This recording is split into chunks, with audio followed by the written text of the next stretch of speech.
Hi Forts, how are you doing? Today I wanted to talk about how I get to know my original characters. As some of you know, I have two original characters, Billy and Mittens, who have gained a little chunk of fame, and I've also been making stories and characters in my head since literally forever. It's like my favorite thing to do. So I've done it a lot, and I thought I could share some of my character developing techniques. By the way, I'm just a person who likes to write stories and create these characters for fun, so this is obviously not the greatest advice in the world, it's just my advice, it's just how I do it. So yeah. I also wanted to recommend CharacterHub. It's this website where you can store and keep track of all the information you have about your character or your story. They have a million preset questions you can fill out or just to use for inspiration. They're really good questions, they get really in depth. They also have sections for you to add stats or images and music and other things.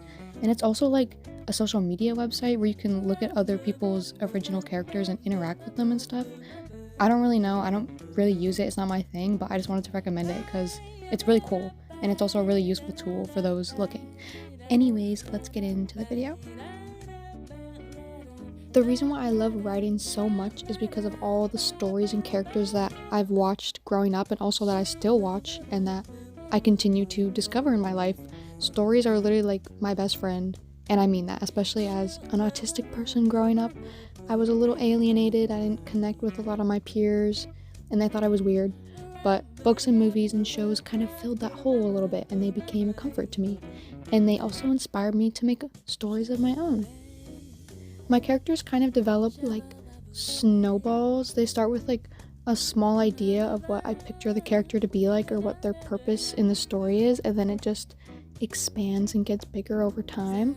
I'm most often inspired by other fictional characters, notably comedy show characters, because they actually tend to be more complex and interesting to me than characters that are supposed to be complex and interesting, drama characters. Not saying that they're poorly written, but just comedy characters are just very well written, in my opinion. I use other fictional characters kind of as a base and a reference for myself because, of course, I'm inspired by characters I love and I think are well written. So I ask myself, why do I love these characters? What makes them so interesting and so entertaining to me? Why do I like them more than other characters? What makes them different and memorable? And I think it's better to look across a diverse group of characters to get a broader sense of what makes a well-written, likable character. Of course, this is just for inspiration. Don't write your character only within the parameters of what already exists, be experimental, be unique, do what you want to do. The best characters, in my opinion, are relatable and also complex. So another really good source of inspiration is real people, the thing that fictional characters are supposed to be. People are really, really layered, like onions, and really flawed. We're really messed up. So a really good inspiration for the messier parts of characters. Literally most of my childhood OC's traumas and insecurities were just me projecting. Look at people you know in real life. Look at your friends, family, coworkers, teachers, your doctor, strangers, I don't know. Even look at celebrities. I even take inspiration from my pets. I look at how people present themselves, what little habits or mannerisms they have, how they interact with other people, what other people think of them, what is their taste, what is their personal preference, what areas of interest do they have, what's their sense of humor, what type of things do they often talk about, or what do they notice, what beliefs and views do they express, what topics are more sensitive for them. Also look at their flaws, what are they hypocritical about, what are they get defensive about, what are they insecure about, what are they stubborn about. Take inspiration from yourself too. The best characters are often ones that the writer put a lot of themselves into because it allows them to write it from a more authentic, nuanced perspective of the character. There's also abundant inspiration to be found on the internet and in media, including music and mood boards. I love making playlists for my characters, and mood boards on Pinterest. I just save any picture that reminds me of them or their aesthetic or is related to their interests, or even outfits that I think they would wear, or memes and quotes that I think they would say or find funny, or that just relates to them. And finally, one of my favorite things to do is make edits. I really like to make edits of my character with pictures and music, the exact same thing as before, but putting them together and You know, like sometimes I even use clips of like other characters that remind me of them, or like dialogue that I think they would say, you know, and I kind of just like mash it together in a cute little like aesthetic video. I don't know. After the inspiration brainstorming, I have a nice nugget of an idea of what I want the character to be like, but we need to expand that nugget into a full chicken wing. I don't know. Anyways, the first question I always ask is, what emotion do I want this character to invoke in the audience? What is their role in the story? Are they supposed to be likable or relatable? Are they supposed to be frustrating and dislikable or unlikable? I mean, I know English. Are they supposed to make you laugh? Do they make the scene more lighthearted or more serious? Is this character supposed to represent something in the story? These questions kind of help me create like a core of the character, the main like emotion or theme of the character. Some more basic questions that I use in the early stage of developing them is like, these are very basic questions. What is their motivation? You know, why do they get out of bed in the morning? What is their goal? What are they trying to achieve? What do they want to be like and why? How did they grow up? You know, what was their childhood like? What are they scared of and why? You know, like what happened in their past that makes them scared of that? What makes them hesitant? What sets them back? What is their outlook on life, on the world? And why do they have this outlook? You know, what do they admire? What do they look down upon? How do they make decisions? How do they navigate the world? You know, like what is important to them? What are their priorities? What are their principles, and why do they have those principles? Who taught them that, you know? How do they spend their free time? What type of activities do they enjoy? What makes them feel good? What are they skilled at? You know, what are their talents? What areas are they knowledgeable in, and vice versa? What are they bad at? What areas are they uneducated in? What are they proud of? What are they ashamed of? Once again, those are just like basic questions to start and help you get your snowball rolling down the hill. It's also important to ask yourself how you can express these traits and aspects into the character using showing, not telling, and also to look at how the answers to these questions can connect and affect each other, and what does that add to the character. There's also like templates that people make on Pinterest that are like, what would your character do in this situation? How would they respond to this? And a lot of the times they're just like silly things, but they still help me figure out my character's personality a little bit more.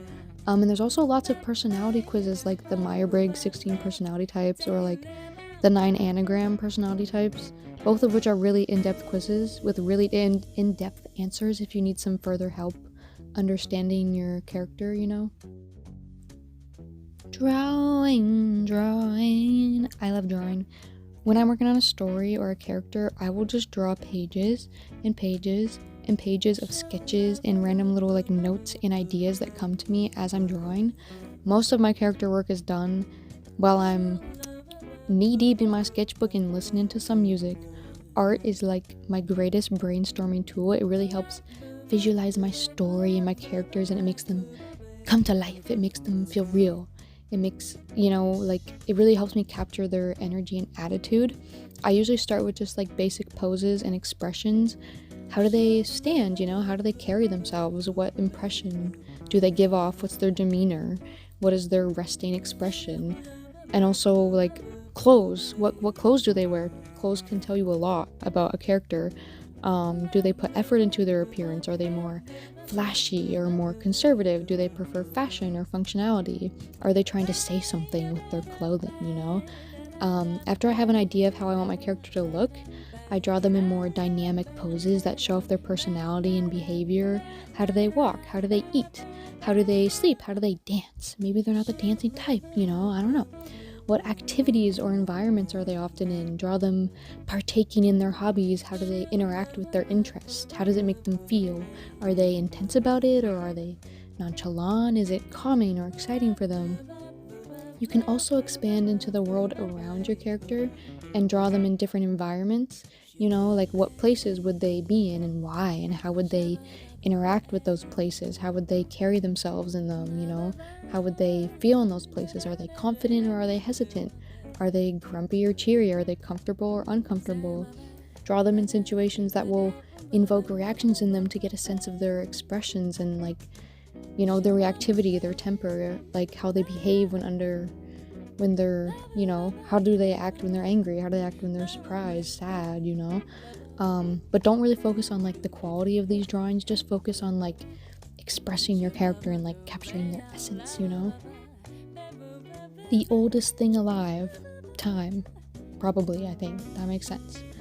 It takes time to get to know characters as it does a real person that you meet, or like a newborn baby, depending on if you view creating characters as getting to know someone or making someone, you know. You will never know who your character truly is on the first day or the first week. Characters are complex and layered just like us, and it takes time for those layers to build up, especially if you are a younger person like me who is still figuring out who they are and the type of stories they want to create. I often give myself days of brainstorming before I put anything to paper, because I know the character is going to change drastically just in my head. Once I start thinking of things that are actually like solid and like important and that I like, then I'll start writing them down. Unless it's in my sketchbook, of course, then anything goes. The first impression you have of your character will not be the final product of who they are. In fact, a good character is never a final product. A good character is never finished. They're always growing and changing, just like us. Thank you for watching this video. If you did, no way you stuck all the way to the end. Thank you for watching. This is just my advice. There's also like so much more that I want to put down. Like, I'm always so like, there's always so many things that I want to say, but I just feel like I can't find the right words. And when I'm making, like, you know, especially when it comes to creating a character, because there's so much to it, it kind of honestly feels like I'm literally dipping my hand into like a pool of water, and that's what I'm like showing you, you know. But there's like so much more, and it's just like hard to like grasp all of it, you know. It's just hard to like, yeah. Anyways, I hope you enjoyed this video, and hopefully it was helpful, maybe. Yeah, this is just my process of getting to know my characters, and my personal advice. Anyways, bye. I will see you in the next video.